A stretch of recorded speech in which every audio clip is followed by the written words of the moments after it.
മഴതോരും മുൻപേയുടെ വരാൻ പോകുന്ന കഥയിലേക്ക് എല്ലാവർക്കും സ്വാഗതം. അലീനയെ റീത്താമ്മ കാറിടിപ്പിച്ച് കൊല്ലാൻ ശ്രമിക്കുകയും അലീനയുടെ കാൽപാത്തിൽ കൂടെ കാറ് കയറി ഇറങ്ങി അവളുടെ തള്ളവിരലിന്റെ എല്ല് പൊട്ടുകയും ഇതറിഞ്ഞ സ്റ്റാൻലി അലീനയെ ഇടിച്ച കാർ തകർക്കാൻ ശ്രമിക്കുന്നതുമാണ് കഴിഞ്ഞ കഥയിൽ നമ്മൾ കേട്ടത്. രണ്ടാമത്തെ ഇടിയോടെ കാറിന്റെ പിൻഭാഗം ജീപ്പിന്റെ ബമ്പറിൽ കോർത്തുപോയിരുന്നു. സ്റ്റാൻലി ജീപ്പ് പുറകോട്ടെടുത്തപ്പോൾ കാറും നിരങ്ങിപ്പോന്നു. എൽസമ്മ വീടിന്റെ സിറ്റൗട്ടിൽ ഇറങ്ങി നിന്നു. സ്റ്റാൻലിയുടെ മക്കൾ ഈ കാഴ്ച കാണുന്നുണ്ടായിരുന്നു. സ്റ്റാൻലിയുടെ ജീപ്പ് റിവേഴ്സ് ഗിയറിൽ തന്നെ ഗേറ്റ് കടന്നുപോയി. ജീപ്പിന്റെ ബമ്പറിൽ കൊരുത്ത കാർ സ്റ്റാൻലി മുൻപോട്ട് തള്ളിക്കൊണ്ടുപോയി റോഡരികിൽ നിന്ന ഒരു മരത്തിലിടിച്ചു. ഇത്തവണ ജീപ്പ് പുറകോട്ടെടുത്തപ്പോൾ അല്പദൂരം റോഡിലൂടെ നിരങ്ങിയ ശേഷം കാർ ജീപ്പിന്റെ ബമ്പറിൽ നിന്ന് വിട്ടുപോന്നു. സ്റ്റാൻലി ജീപ്പിൽ നിന്നിറങ്ങി ക്രെയിനിന്റെ സമീപം ചെന്നു. എന്നിട്ട് അവരോട് പറഞ്ഞു, ഇത് തൂക്കിയെടുത്ത് ഏതെങ്കിലും ഓതറൈസ്ഡ് വർക്ക്ഷോപ്പിൽ കൊണ്ടുപോയി ഇട്ടേക്ക്. കൺമുന്നിലെ കാഴ്ച കണ്ട് ക്രെയിൻ സർവീസുകാർ അന്തം വിട്ടുപോയിരുന്നു. നിങ്ങൾ ധൈര്യമായിട്ട് കാർ എടുത്തിട്ട് പോകണം. എൻ്റെ കാറാണത്. ബുക്കും പേപ്പറും ഇൻഷുറൻസും എല്ലാം എൻ്റെ പേരിൽ തന്നെയാണ്. ഇതിൻ്റെ പേരിൽ നിങ്ങൾക്ക് എന്ത് പ്രശ്നമുണ്ടായാലും അത് ഞാൻ ഏറ്റു. ക്രെയിൻ സർവീസുകാർ കാറിനടുത്ത് ചെന്ന് അത് ക്രെയിനിലെടുക്കാനുള്ള പണി തുടങ്ങി. റീത്താമ്മയും എൽസമ്മയുടെ മക്കളും അപ്പോഴും സിറ്റൗട്ടിൽ നോക്കി നിൽപ്പുണ്ടായിരുന്നു. എന്തു ചെയ്യണമെന്ന് ആർക്കും ഒരു പിടിയും കിട്ടിയില്ല. ടെൽസയുടെ മുഖത്തു മാത്രം അത്ഭുതവും സന്തോഷവും കൗതുകവും കാണാമായിരുന്നു. അവൾ ചിരിച്ചുകൊണ്ട് പറഞ്ഞു, നല്ല രസമായിരുന്നു കാണാൻ. റീത്താമ്മ ആങ്ങളമാർക്ക് ഫോൺ ചെയ്തുകൊണ്ട് സമനില തെറ്റിയ പോലെ മുറിയിലേക്കും സിറ്റൗട്ടിലേക്കും നടന്നുകൊണ്ടിരുന്നു. റീത്താമ്മയുടെ ആങ്ങളമാർ ഓരോരുത്തരെ എത്തുമ്പോഴേക്കും കാറും കൊണ്ട് ക്രെയിൻ സർവീസുകാരും സ്റ്റാൻലിയും സ്ഥലം വിട്ടിരുന്നു. വെട്ടുപോത്തുപോലെ 4 ആങ്ങളമാരുണ്ടായിട്ടും എനിക്കെന്താ ഗുണം? ഈ കാണിച്ച തെമ്മാടത്തിൽ നിങ്ങൾ കണ്ടോ? റീത്താമ്മ കാർ പോർച്ചിൽ പൊട്ടിച്ചിതറി കിടക്കുന്ന ചില്ലകൾ ചൂണ്ടിക്കാട്ടിക്കൊണ്ട് ചീറി. എൻ്റെ വീട്ടിലെ പോർച്ചിൽ കയറി അതിക്രമം കാണിക്കാൻ അയാൾക്ക് എന്താ അധികാരം? ഈ നാട്ടിൽ ചോദിക്കാനും പറയാനും ആരുമില്ലേ? നീതി, നിയമവും പോലീസും കോടതിയും ഒന്നുമില്ലേ? റീത്താമ്മ സംഭവം വിവരിക്കുന്നത് കേട്ടപ്പോൾ അച്ഛൻ കുഞ്ഞിൻ്റെയും ഏലിയാസിൻ്റെയും സാമുവലിൻ്റെയും സേവിച്ചൻ്റെയും ചോര തിളച്ചു. ഇതിനകം അയൽക്കാരിൽ ചിലരും അവിടെ എത്തിയിരുന്നു. റീത്താമ്മയും ആങ്ങളമാരും കൂടി പോലീസ് സ്റ്റേഷനിലെത്തി പരാതി നൽകി. തൻ്റെ വീടിന് കേടുപാടുകൾ സംഭവിച്ചിട്ടുണ്ടെന്നും അതിന് നഷ്ടപരിഹാരം കിട്ടണമെന്നും റീത്താമ്മ സബ് ഇൻസ്പെക്ടറോട് പറഞ്ഞു. പരാതി സ്വീകരിച്ച ശേഷം അന്വേഷിക്കാമെന്ന് പറഞ്ഞ് SI അവരെ പറഞ്ഞയച്ചു. പിറ്റേന്ന് രാവിലെ റീത്താമ്മയും സഹോദരന്മാരും വീണ്ടും പോലീസ് സ്റ്റേഷനിലെത്തി. അവരെ കണ്ട SI പറഞ്ഞു, ഞാൻ സംഭവത്തെക്കുറിച്ച് അന്വേഷിച്ചു. നിങ്ങളുടെ വീടിന് എന്തെങ്കിലും കേടുപാട് പറ്റിയിട്ടുണ്ടെങ്കിൽ അത് റിപ്പയർ ചെയ്ത് തരാമെന്ന് നിങ്ങളുടെ സഹോദരി ഭർത്താവ് പറഞ്ഞിട്ടുണ്ട്. അത്രയുള്ളോ? അയാളുടെ പേരിൽ വേറെ നടപടിയൊന്നുമില്ലേ? റീത്താമ്മ ചോദിച്ചു. ഞാൻ വർക്ക്ഷോപ്പിൽ പോയി കാറ് കണ്ടു. ശരിയാണ്, ഇടിച്ചു തകർത്ത് കളഞ്ഞിരിക്കുന്നു. മനഃപൂർവ്വം ചെയ്തതാണെന്ന് പ്രതി കുറ്റസമ്മതവും നടത്തി. എന്നിട്ട് സാർ ആക്ഷനൊന്നും എടുത്തില്ലേ? എങ്ങനെ ആക്ഷൻ എടുക്കും? സ്റ്റാൻലിയുടെ പേരിലുള്ള കാറിനുള്ള ദേഷ്യം തീർക്കാൻ വേണ്ടി ഇടിച്ചു തകർത്തു. ക്രെയിൻ സർവീസുകാർ റോഡിൽ നിന്നാണ് കാർ എടുത്തുകൊണ്ട് പോയത്. അതിനാൽ അവരുടെ പേരിലും ആക്ഷൻ എടുക്കാൻ വയ്യ. എൻ്റെ വീട്ടുവളപ്പിൽ കയറിയാണ് അയാൾ അതിക്രമം കാണിച്ചത്. റീത്താമ്മ ചീറി. ഓക്കെ, അതും സ്റ്റാൻലി സമ്മതിച്ചു. പക്ഷേ സ്റ്റാൻലിയുടെ കാർ എങ്ങനെ നിങ്ങളുടെ കാർ പോർച്ചിൽ വന്നു? ഒന്നുകിൽ നിങ്ങൾ ബലമായി പിടിച്ചെടുത്തു, അല്ലെങ്കിൽ മോഷ്ടിച്ചു. രണ്ടും കുറ്റകരമാണ്. നിങ്ങൾ തന്നെ ആലോചിച്ച് നോക്ക്. എൻ്റെ അനുജത്തി സ്റ്റാൻലിയുടെ ഭാര്യയാണ്. അവൾക്ക് സ്റ്റാൻലി കൊടുത്തിരിക്കുന്ന കാറാണത്. അവളത് തൽക്കാലം എൻ്റെ പോർച്ചിൽ കൊണ്ടുവന്നിട്ടു. ഞാൻ അവളുടെ ചേച്ചിയാണല്ലോ. അത് ന്യായം. പക്ഷേ സ്റ്റാൻലിയുടെ പരാതി നിങ്ങൾ കാർ മോഷ്ടിച്ചെന്നാണ്. മോഷ്ടിച്ചതല്ലെന്ന് എൻ്റെ അനുജത്തി സാക്ഷി പറയും. ഭർത്താവിനെതിരെ മൊഴി നൽകുന്ന ഭാര്യ ചിലപ്പോൾ സാക്ഷി പട്ടികയിൽ നിന്ന് മാറി എതിർകക്ഷിയായെന്നിരിക്കും. അത്രയൊക്കെ പോകണോ? നിങ്ങളുടെ വീടിന് എന്തെങ്കിലും തകരാറ് സംഭവിച്ചിട്ടുണ്ടെങ്കിൽ സ്റ്റാൻലി അത് റിപ്പയർ ചെയ്തു തരും. നിങ്ങൾ ബന്ധുക്കൾ തമ്മിൽ എന്തിനാണ് വെറുതെ ഒരു വഴക്ക്? SI കുര്യാക്കോസ് ചെറുചിരിയോടെ ചോദിച്ചു. റീത്താമ്മ പറഞ്ഞു, അയാൾ ഞങ്ങളുടെ ബന്ധുവല്ല, ശത്രുവാണ്. ഓക്കെ, അങ്ങനെയാണെങ്കിൽ നമുക്ക് കേസെടുക്കാം. വേറൊരു പരാതി കൂടി എനിക്ക് കിട്ടിയിട്ടുണ്ട്. മിസ്സിസ് റീത്താമ്മ ഇന്നലെ സ്റ്റാൻലിയുടെ മകളെ കാറിടിച്ച് കൊല്ലാൻ ശ്രമിച്ചോ? അമർഷവും രോഷവും കൊണ്ട് മസിൽ പിടിച്ചിരുന്ന റീത്താമ്മ ഞൊടിയിടയിൽ കാറ്റുപോയ ബലൂണായിപ്പോയി. അങ്ങനെയൊരു പരാതി കിട്ടിയിട്ടുണ്ട്. കാറിടിച്ച് പരിക്കേറ്റ അലീന എന്ന പെൺകുട്ടിയെ ഹോസ്പിറ്റലിൽ പ്രവേശിപ്പിച്ചു. ആ കുട്ടിയുടെ കാലിന് ഫ്രാക്ചറുണ്ട്. അവൾ അയാളുടെ മകളാണെന്നതിന് എന്താ തെളിവ്? അച്ഛൻ കുഞ്ഞ് ചോദിച്ചു. അത് സ്റ്റാൻലി ഹാജരാക്കിക്കൊള്ളും. നിങ്ങൾ വിഷമിക്കണ്ട. അപ്പോൾ ഞാനെന്താ ചെയ്യേണ്ടത്? കിട്ടിയ പരാതികളിന്മേൽ കേസ് ചാർജ് ചെയ്യണോ, അതോ ഈ കടലാസെല്ലാം കൂടി ചവറ്റുകുട്ടയിൽ ഇടണോ?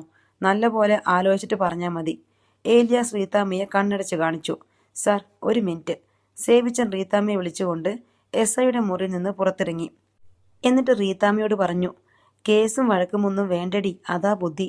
വെറുതെ എന്തിനാ കല്ലേക്കടിച്ച് പല്ല് കളയുന്നേ? അങ്ങനെ റീതാമ്മയും ആങ്ങളമാരും പരാതി പിൻവലിച്ചു. പോലീസ് സ്റ്റേഷനിൽ നിന്ന് തലയൂരി. നിനക്കിതൊരു പാഠമായിരിക്കട്ടെ. നിന്റെ അഹങ്കാരം കൊണ്ടല്ലേ നീ ആ പെണ്ണിന്റെ കാലെ കൂടെ കാറ് കയറ്റിയത്? ഏലിയാസ് റീതാമ്മയെ ശാസിച്ചു. അവളെ ഇടിച്ചു കൊല്ലാനുള്ള ദേഷ്യം എനിക്കുണ്ടായിരുന്നു. അവളുടെ കാലൊടിക്കാൻ പറ്റിയില്ലല്ലോ. എനിക്കൊരവസരം കിട്ടിയതാ. റീതാമ്മയ്ക്ക് വൈരാഗ്യം അടങ്ങുന്നില്ല. ഇനിയിപ്പം നീ എന്തോന്ന് ഉരുട്ടിക്കൊണ്ട് നടക്കുമെടി? നിനക്ക് മൂത്രമൊഴിക്കാൻ പോണെങ്കിലും കാറ് വേണമായിരുന്നല്ലോ. എൽസമ്മയ്ക്കും മക്കൾക്കും വേണ്ടി സ്റ്റാൻലി വാങ്ങിക്കൊടുത്ത കാറ് നീ സ്വന്തം പോലെയല്ലേ ഉപയോഗിച്ചുകൊണ്ടിരുന്നത്? ഇതിന് ഞാൻ പകരം വീട്ടും ഏലിയാസേ. അയാൾ കാറിടിച്ച് തകർത്തെങ്കിൽ ഞാൻ അയാളുടെ പൈസ കൊണ്ട് റെന്റിന് കാറെടുത്ത് കാര്യങ്ങൾ നടത്തും. റീതാമ്മ ഉഗ്രശബ്ദമെന്ന പോലെ പറഞ്ഞു. കുളത്തൂപ്പുഴയിൽ അലീന ഏറെക്കുറെ പൂർണ്ണ വിശ്രമത്തിലായിരുന്നു. സ്റ്റാൻലിക്ക് ഭക്ഷണമെടുത്ത് വയ്ക്കാൻ വേണ്ടി ഒരു ഊന്നുവടിയുടെ സഹായത്തോടെ ഡൈനിങ് റൂമിലേക്ക് വരാനുള്ള അലീനയുടെ ശ്രമവും സ്റ്റാൻലി നിരോധിച്ചു. കംപ്ലീറ്റ് ബെഡ് റെസ്റ്റ്, കാലിലെ പ്ലാസ്റ്റർ എടുത്തിട്ടു മതി അഭ്യാസമെല്ലാം, സ്റ്റാൻലി കർശനമായി പറഞ്ഞു. അയാൾ ജീപ്പുമായി അഞ്ചലിലേക്ക് പോയപ്പോൾ അലീനയും ഔതക്കുട്ടിച്ചാനും വല്ലാതെ ഭയന്നിരുന്നു. രാത്രിയിലാണ് സ്റ്റാൻലി തിരിച്ചു വന്നത്. അലീനയും ഔതക്കുട്ടിച്ചാനും ഉറങ്ങാതെ കാത്തിരിപ്പുണ്ടായിരുന്നു. സ്റ്റാൻലിയെ കണ്ടതും അലീന ചോദിച്ചു, പപ്പ റീതാമ്മയുടെ വീട്ടിൽ ചെന്ന് വഴക്കുണ്ടാക്കിയോ? ഞാൻ ആരോടും ഒരു വഴക്കും ഉണ്ടാക്കിയില്ല, സ്റ്റാൻലി പറഞ്ഞു. പിന്നെന്തിനാ പപ്പ അവിടെ പോയത്? അവരെയൊക്കെ കാണാൻ. എന്താണ് സംഭവിച്ചിരിക്കുകയെന്ന് അലീനയ്ക്ക് ഒരു രൂപവും കിട്ടിയില്ല. അവൻ പറയുന്നതിൽ എന്തോ കുഴപ്പമുണ്ട്, ഔതക്കുട്ടിച്ചാൻ അവളോട് പറഞ്ഞു. അലീനയും ചിന്തിക്കാൻ തുടങ്ങി, എന്തായിരിക്കും പപ്പ ചെയ്തത്? പിറ്റേന്ന് രാവിലെ ഡ്രൈവർ ബിജുവാണ് ജീപ്പിന്റെ ബമ്പർ വളഞ്ഞു പൊളഞ്ഞിരിക്കുന്നത് കണ്ടുപിടിച്ചത്. അവനത് അലീനയോട് പറഞ്ഞു. അവൾ സ്റ്റാൻലിയെ സമീപിച്ചു. ജീപ്പിന് എന്തു പറ്റിയതാ പപ്പ? എവിടെയോ ഇടിച്ച ലക്ഷണമുണ്ടല്ലോ. ആ, ഇടിച്ചു. എവിടെ? ഒരു കാറിന്റെ പുറകിൽ. എവിടെ വെച്ച സംഭവം? റീതാമ്മയുടെ വീട്ടിൽ വെച്ച്. റീതാമ്മയുടെ വീട്ടിലോ? സ്റ്റാൻലി ഉത്തരം പറഞ്ഞില്ല. അലീനയ്ക്ക് എല്ലാം മനസ്സിലായി. ആ കാർ നശിപ്പിച്ചോ പപ്പ? നശിപ്പിച്ചോന്ന് ചോദിച്ചാൽ അതിന്റെ വലിപ്പം ലേശം കുറഞ്ഞു പോയെന്നേ ഉള്ളൂ. എന്നാലും പഴയ രീതിയിലാക്കാൻ എത്രായിരം രൂപയുടെ റിപ്പയറിംഗ് വേണ്ടിവരും? ഓ, അതിന് ഇരുമ്പ് വിലയ്ക്ക് തൂക്കി വിൽക്കുന്നതാ ലാഭം. അത് കുറച്ച് കടന്നുപോയി പപ്പ. പൈസ ഇഷ്ടം പോലെയുണ്ടല്ലോ അല്ലേ? അഹങ്കാരമല്ലേ ഇത്? എത്ര ലക്ഷം രൂപയുടെ മുതലാ? 1.5-2 ലക്ഷം കിട്ടിയേക്കും. പഴയ കാറാണ്. 2 ലക്ഷം രൂപ പപ്പയ്ക്ക് നിസ്സാരം അല്ലേ? ആ പൈസയുണ്ടെങ്കിൽ 9 അനാഥ കുട്ടികൾക്ക് 100 ദിവസം ഭക്ഷണം കൊടുക്കാമല്ലോ. മതി, നിർത്ത്. സ്റ്റാൻലി ക്ഷുഭിതനായി. നിന്റെ പപ്പയ്ക്ക് എത്ര അനാഥ കുഞ്ഞുങ്ങളുടെ അളവും തൂക്കവുമുണ്ട്? നീ ലോകത്തെ സകല കാര്യങ്ങളും അളക്കുന്നത് ആ സ്കെയിൽ വെച്ചാണോ? എന്ത് വില വരും എനിക്ക്? 10 അനാഥ കുഞ്ഞുങ്ങളുടെ വിലയുണ്ടോ? അതോ 5? അതോ അവരുടെ മുമ്പിൽ എനിക്കൊരു വിലയുമില്ലേ? അലീന മിണ്ടിയില്ല. സ്റ്റാൻലി കോപത്തോടെ അവളുടെ മുമ്പിൽ നിന്ന് നടന്നുപോയി. എടി മോളെ, നീ എന്തിനാ അവനോട് തർക്കിക്കാൻ പോയത്? ഒന്നാമതേ അവനീ അനാഥാലയം, അനാഥ കുട്ടികൾ എന്നൊക്കെ കേൾക്കുന്നതേ സങ്കടമാ. അന്നേരം നീ അവരെ വെച്ച് അവനെ കുറ്റപ്പെടുത്തിയ അവൻ ഇഷ്ടപ്പെടുമോ? അവനാണെങ്കിൽ ദേഷ്യം വന്നിരിക്കുന്ന സമയം, ഔതക്കുട്ടിച്ചാൻ ശാസിച്ചു. എന്നാലും വലിപ്പച്ച, നല്ലൊരു കാറായിരുന്നില്ലേ? നശിപ്പിച്ചു കളഞ്ഞില്ലേ? അതുകൊണ്ട് ആർക്കെങ്കിലും ഉപകാരമുണ്ടോ? കഷ്ടമല്ലേ അത്? എടി മോളെ, നീ തന്നെയല്ലേ പറഞ്ഞത് ആ കാറിന് ഓട്ടം കൂടുതലാണെന്ന്, അത് നിയന്ത്രിക്കണമെന്ന്? എൽസമ്മയ്ക്കും മക്കൾക്കുമായിട്ട് ലാലിച്ചം കൊടുത്ത കാറ് റീതാമ്മ സ്വകാര്യ സ്വത്തായിട്ട് കൊണ്ടു നടക്കുന്നത് അവസാനിപ്പിക്കണമെന്ന് നീ തന്നെയല്ലേ പറഞ്ഞത്? അതിപ്പോ ഇങ്ങനെ നശിപ്പിക്കണം എന്നാണോ ഞാൻ പറഞ്ഞത്? നന്നായി പോയെന്നേ ഞാൻ പറയൂ. അവളുടെ സൂക്കേട് ഇമ്മിണിയൊന്നുമല്ലായിരുന്നല്ലോ. അതിപ്പോ തീർന്നേ. നിന്റെ ജോലി എളുപ്പമായി. ഏതായാലും ആ കാറിന്റെ പേരും പറഞ്ഞ് എത്ര രൂപ മാസം തോറും കൊടുക്കുന്നുണ്ടെന്ന് അന്വേഷിക്കാനിരിക്കുമായിരുന്നല്ലോ നീ. അത് ഞാൻ എന്തായാലും അന്വേഷിക്കും വല്യപ്പച്ച. അതുമാത്രമല്ല, വീട്ടു ചെലവിൻ്റെയും കുട്ടികളെ പഠിപ്പിക്കുന്നതിൻ്റെയും മറ്റത്തിൽ എത്ര രൂപ കൊടുക്കുന്നുണ്ടെന്ന് എനിക്കറിയണം. നമ്മൾ പോയപ്പം അവിടുത്തെ രീതികൾ കണ്ടല്ലോ. അത് വെച്ച് എങ്ങനെ കണക്ക് കൂട്ടിയാലും മാസം 10,000 രൂപയിൽ കൂടുതൽ എൽസമ്മ ആൻറ്റിക്കും മക്കൾക്കും വേണ്ടി ചെലവാകുന്നില്ല. ആ വീട് കിടക്കുന്നത് കണ്ടു വല്യപ്പച്ച, തൊഴുത്തുപോലെ. അവിടെ നേരാവണ്ണം ഭക്ഷണം പോലും ഉണ്ടാക്കുന്നില്ല. അതെങ്ങനാ? എൽസമ്മ ആൻറ്റി മിക്കപ്പോഴും ധ്യാന കേന്ദ്രങ്ങളിലല്ലേ. പിന്നെ റീതാമ്മ ആൻറ്റി വല്ലതും ഉണ്ടാക്കി കൊടുക്കണം. റീതാമ്മ ആൻറ്റിയുടെ വീട് ഞാൻ കണ്ടു. ഫർണിച്ചറും അലങ്കാരപ്പണിയുമൊക്കെ നല്ല പോലെ പൈസ ചെലവാക്കിയിട്ടുണ്ട്. നീ അതിനകത്തൊന്നും ചെന്ന് തലയിടാതിരിക്കുന്നതാ മോളെ ബുദ്ധി. എൻ്റെ പപ്പയുടെ ഭാര്യയും മക്കളും അനുഭവിക്കേണ്ട മുതൽ അങ്ങനെ വേറൊരുത്തി സൂത്രത്തിൽ തട്ടിയെടുക്കണ്ട. ആ ചൂഷണം ഞാൻ നിർത്തിക്കും. എൻ്റെ കാലൊന്ന് ശരിയായിക്കോട്ടെ. റബ്ബർ തോട്ടത്തിലെ ഓഫീസിൽ പോയി കണക്കെല്ലാം ചെക്ക് ചെയ്യുന്നുണ്ട് ഞാൻ. കൊടുത്ത പൈസയുടെയൊക്കെ കണക്ക് കാണുമല്ലോ അക്കൗണ്ട് ബുക്കിൽ. കള്ളത്തരം കണ്ടുപിടിച്ചിട്ട് നീ എന്ത് ചെയ്യാൻ പോണു? നമുക്ക് നോക്കാം എന്ത് ചെയ്യാൻ പറ്റുമെന്ന്, അലീന ആലോചനയോടെ പറഞ്ഞു. നായ്ക്കൾ കുരക്കുന്നത് കേട്ടാണ് ഔതുക്കുട്ടിച്ചാൻ സിറ്റൗട്ടിലേക്ക് വന്നത്. മുറ്റത്ത് ഒരു കാറ് വന്ന് നിൽക്കുന്നു. ആൻ്റപ്പൻ പുറത്തേക്ക് വന്നു. ചില ശബ്ദങ്ങളും ആംഗ്യ വിക്ഷേപണങ്ങളും കൊണ്ട് നായ്ക്കളെ അടക്കി നിർത്തി. കാറിൽ വന്നയാൾ പുറത്തേക്കിറങ്ങി. ഔതുക്കുട്ടിച്ചാന് ആളെ മനസ്സിലായി. അലീനയുടെ ഇഷ്ടക്കാരൻ. പേരയാൾ മറന്നുപോയിരുന്നു. മനു സിറ്റൗട്ടിലേക്ക് വന്നു. ഔതുക്കുട്ടിച്ചാനെ നോക്കി അവൻ പുഞ്ചിരിച്ചു. ഔതുക്കുട്ടിച്ചാന് പക്ഷേ ചിരിയൊന്നും വന്നില്ല. എന്നെ മനസ്സിലായില്ലേ? മനുശങ്കർ ചോദിച്ചു. മുൻപ് ഞാനിവിടെ വന്നിട്ടുണ്ട്. ആ, അതൊക്കെ ഓർക്കുന്നുണ്ട്. അയാൾ ഒട്ടും താല്പര്യമില്ലാത്ത മട്ടിൽ പറഞ്ഞു. അലീന എവിടെ? അവളുടെ മുറിയിൽ കാണും. ഔതുക്കുട്ടിച്ചാൻ അവൻ്റെ മുമ്പിൽ നിന്ന് പോയി കളഞ്ഞു. മനു ചെറിയൊരു സങ്കോചത്തോടെ ഇടനാഴിയിലേക്ക് കയറി. അലീനയുടെ റൂമിൻ്റെ വാതിലിനടുത്തെത്തി. വാതിൽ ചാരിയിട്ടേ ഉള്ളൂ. അവൻ വിരലുകൊണ്ട് മെല്ലെ തട്ടി ശബ്ദമുണ്ടാക്കി. വാതിൽ തുറന്നോളൂ, അലീന പറഞ്ഞു. മനു വാതിൽ തുറന്നു. അലീന കട്ടിലിൻ്റെ ക്രാസിയിൽ തലയണ ചാരി വെച്ച് വായിച്ചുകൊണ്ട് ചാരി കിടക്കുകയാണ്. മനുവിനെ കണ്ടതും ഇരുട്ടത്ത് ഓർക്കാപ്പുറത്ത് സൂര്യനുദിച്ച പോലെ അവൾ അത്ഭുത ശബ്ദയായി.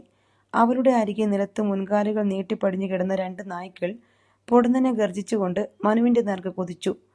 അലീനയെ കണ്ട ആഹ്ലാദം അടുത്ത നിമിഷം ഇടിവെട്ടിയതുപോലെ ഒരു ഞെട്ടലായി മാറി മനുവിന്. നായ്ക്കൾ മനുവിൻ്റെ അടുത്തെത്തും മുൻപേ അലീന അവയെ ശാസ്തി വിളിക്കുന്നത് കേട്ടു. നായ്ക്കൾ ആരോ പിടിച്ചു നിർത്തിയതുപോലെ നിന്നുപോയി. തിരിഞ്ഞ് അലീനയെ നോക്കിയ ശേഷം അവ മനുശങ്കറിൻ്റെ മുഖത്തേക്കും കൈകളിലേക്കും കാലുകളിലേക്കും നോക്കി. ഇവിടെ വാ. എഴുന്നേറ്റിരുന്നിട്ട് അലീന നായ്ക്കളെ തിരിച്ചു വിളിച്ചു. നായ്ക്കൾ രണ്ടും അവരുടെ സമീപമെത്തി. മനു വാതിക്കൽ തന്നെ നിന്നു. മനുവേട്ടാ, ഇങ്ങ് കയറിപ്പോന്നോട്ടോ, ഇവരെ പേടിക്കണ്ട. മനുവിൻ്റെ ശങ്ക തീർന്നില്ല. കഷ്ടം, ഇത്രയുള്ളൂ എന്നെ വിശ്വാസം. മനുശങ്കർ ധൈര്യം സംഭരിച്ച് കട്ടിലിന് സമീപമെത്തി. നായ്ക്കൾ അനങ്ങാതെ അവനെ നോക്കിക്കൊണ്ട് നിന്നു. മനു അലീനയുടെ നേർക്ക് കൈനീട്ടി. അവൾ ആ കാര്യം ഗ്രഹിച്ചു.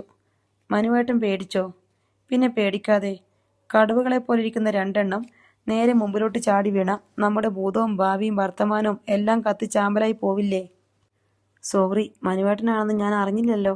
ഇരിക്കും മനുവേട്ട, ആ കസേര ഇങ്ങോട്ട് നീക്കിയിട്ടോ, എനിക്ക് കാല് നിലത്ത് കുത്താൻ മേലാഞ്ഞിട്ടാ. മനു ഒരു കസേര നിരക്കി കട്ടിലിനരികെ കൊണ്ടുവന്നിട്ടു. അവൻ ഇരുന്നതും നായ്ക്കൾ അവൻ്റെ കാൽ മണപ്പിച്ചു നോക്കി. മനു സംശയത്തോടെ നായ്ക്കളെ നോക്കുന്നത് കണ്ട് അലീന പറഞ്ഞു. പേടിക്കേണ്ടെന്നേ, മനുവേട്ടൻ്റെ മണം പിടിച്ചെടുത്ത് സേവ് ചെയ്ത് വയ്ക്കുക. അടുത്ത തവണ അബദ്ധം പറ്റരുതല്ലോ. മനുവിന് ചിരി വന്നു. അലീന വിസ്മയാധീനയായി അവൻ്റെ മുഖത്തേക്ക് തന്നെ നോക്കിയിരുന്നു. അവൻ അവളെയും. എന്താ ഇങ്ങനെ നോക്കുന്നേ? മനു പുഞ്ചിരിയോട് ചോദിച്ചു. എനിക്ക് അതിശയം തീരുന്നില്ല. ഇതൊരു ഷോക്കായി പോയേട്ടോ. എന്നോടൊന്ന് സൂചിപ്പിച്ചു പോലുമില്ലല്ലോ വരുമെന്ന്. ഓർക്കാപ്പുറത്ത് കാണാൻ ഒരു കൊതി, ആരെയൊക്കെയോ പറ്റിച്ച് ഒരു കള്ളത്തരം കാട്ടുന്ന സുഖം, ഒരു കുസൃതി, പിന്നെ എന്തൊക്കെയോ അവൻ പറഞ്ഞു. മനുവേട്ടന് ക്ഷീണമാണല്ലോ. ഓ, അത് യാത്ര ചെയ്തിട്ടാ. നേരെ ഇങ്ങോട്ടാ പോകുന്നത്? എൻ്റെ ഭൂലോക തലസ്ഥാനം ഇപ്പോൾ കുളത്തൂപ്പുഴയാണ്. ഇവിടെയാണ് സൂര്യൻ ഉദിക്കുന്നതും അസ്തമിക്കുന്നതും. ബാംഗ്ലൂരിൽ വന്ന് എന്നെ വീശുന്ന കാറ്റൊക്കെ ഇവിടെ നിന്നാണ് യാത്ര തിരിക്കുന്നത്. വട്ടായി പോയോ മനുവേട്ടാ? എപ്പോഴേ. ഇത് പന്നിപ്പനി പോലെ പകരാതിരിക്കാൻ എന്തെങ്കിലും മാർഗമുണ്ടോ? ഒരു രക്ഷയുമില്ല. മനു ചിരിച്ചു. അലീനയ്ക്ക് മനുവിനോട് എന്തെന്നില്ലാത്ത വാത്സല്യം തോന്നി. ഈ മുടിയൊക്കെ എന്ത് കാണിച്ചിട്ടാ ഇങ്ങനെ? അവൾ കൈനീട്ടി വിരലുകളാൽ അവൻ്റെ മുടി കോതി ഒതുക്കി. ഓരോ മുടിനാരിലൂടെയും ഇലക്ട്രിക് ചാർജ് പ്രവഹിക്കുന്നുണ്ടെന്ന് അവന് തോന്നി. നെറുകയിൽ നിന്നൊരു കോരിത്തെരപ്പ് പടർന്ന് ദേഹമാസകലം വ്യാപിച്ചു. അവൾ കൈ എടുക്കരുതേ എന്ന് അവൻ കൊതിച്ചുകൊണ്ടിരുന്നു.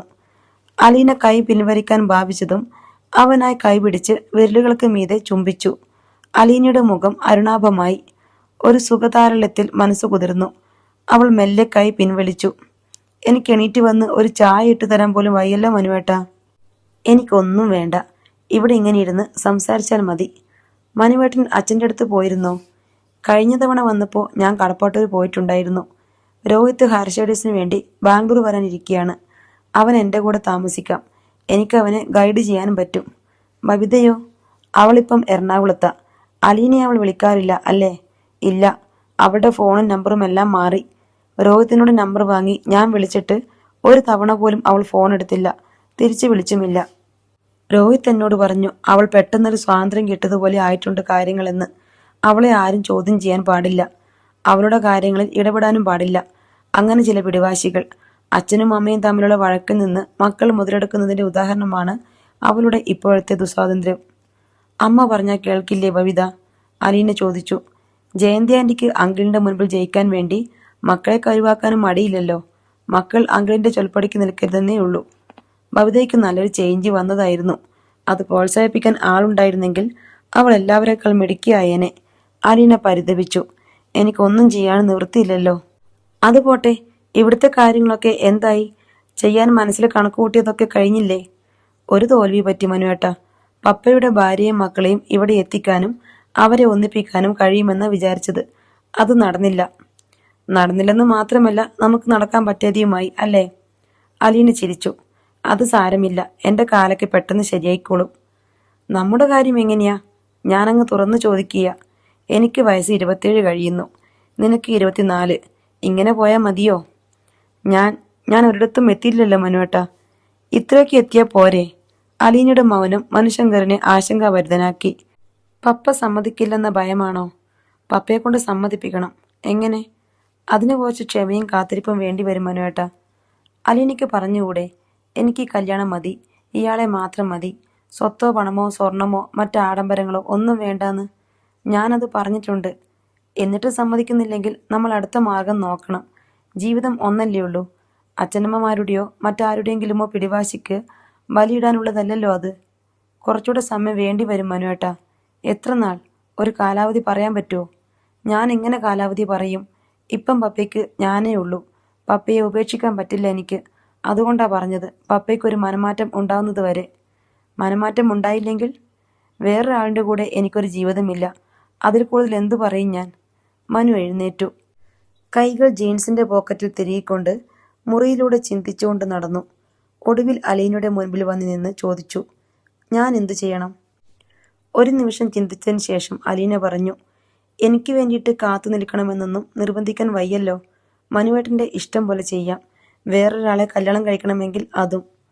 മനു അവളുടെ മുഖത്തേക്ക് തറച്ചു നോക്കിക്കൊണ്ട് നിമിഷങ്ങളോളം നിന്നു. എനിക്കിപ്പോൾ എന്താ തോന്നുന്നറിയാമോ? ഒറ്റ അടിവെച്ച് തരാൻ, അവൻ ദേഷ്യത്തോടെ പറഞ്ഞു. അലീന മുഖം താഴ്ത്തിയിരുന്നു. മനു ചുമലിൽ ബാഗ് എടുത്ത് സിബ് തുറന്ന് ബാംഗ്ലൂരിൽ നിന്ന് അവൾക്ക് വേണ്ടി വാങ്ങിക്കൊണ്ടുവന്ന സ്വീറ്റ്സിന്റെ പാക്കറ്റുകൾ കിടക്കയിലേക്ക് കുടഞ്ഞിട്ടു. കുറേ നേരം അലീനയ്ക്കൊപ്പം ഇരുന്നതിന് ശേഷം മനു തിരിച്ചു പോകുവാൻ വേണ്ടി റെഡിയായി. എന്നെയൊന്ന് താങ്ങി പിടിക്കാമോ മനുവേട്ട? അലീന അവന്റെ നേർക്ക് കൈനീട്ടി. മനു അലീനയെ താങ്ങി നടത്തി സിറ്റൗട്ടിലെത്തിച്ചു. അലീനയെ താങ്ങിപ്പിടിച്ചു വരുന്ന മനുവിനെ കണ്ട് സ്റ്റാൻലിക്ക് ദേഷ്യം വന്നു. സ്റ്റാൻലി മനുവിന്റെ മുഖത്തുപോലും നോക്കാതെ ദേഷ്യത്തോടെ നിന്നു. എന്റെ വരവ് അലീനയുടെ പപ്പയ്ക്ക് ഒട്ടും ഇഷ്ടമായിട്ടില്ലെന്ന് മനുവിന് ബോധ്യമായി. പപ്പ മനുവേട്ടനെ മുഖത്തുപോലും നോക്കുന്നില്ലല്ലോ എന്ന് അലീന മനസ്സിൽ വിചാരിച്ചു. മനു അലീനയോട് യാത്ര പറഞ്ഞ് കാറിൽ കയറി. മനുവിന്റെ കാർ കണ്ണിൽ നിന്നും മറയുന്നത് വരെ അലീന സിറ്റൗട്ടിൽ തന്നെ നിന്നു. ഇത്രയുമാണ് ഇന്നത്തെ കഥ. ബാക്കി കഥയുമായി വീണ്ടും വരാം. ആദ്യമായി ചാനൽ കാണുന്നവരുണ്ടെങ്കിൽ സബ്സ്ക്രൈബ് ചെയ്യാനും വീഡിയോ ലൈക്ക് ചെയ്യാനും മറക്കരുത്. Bye bye.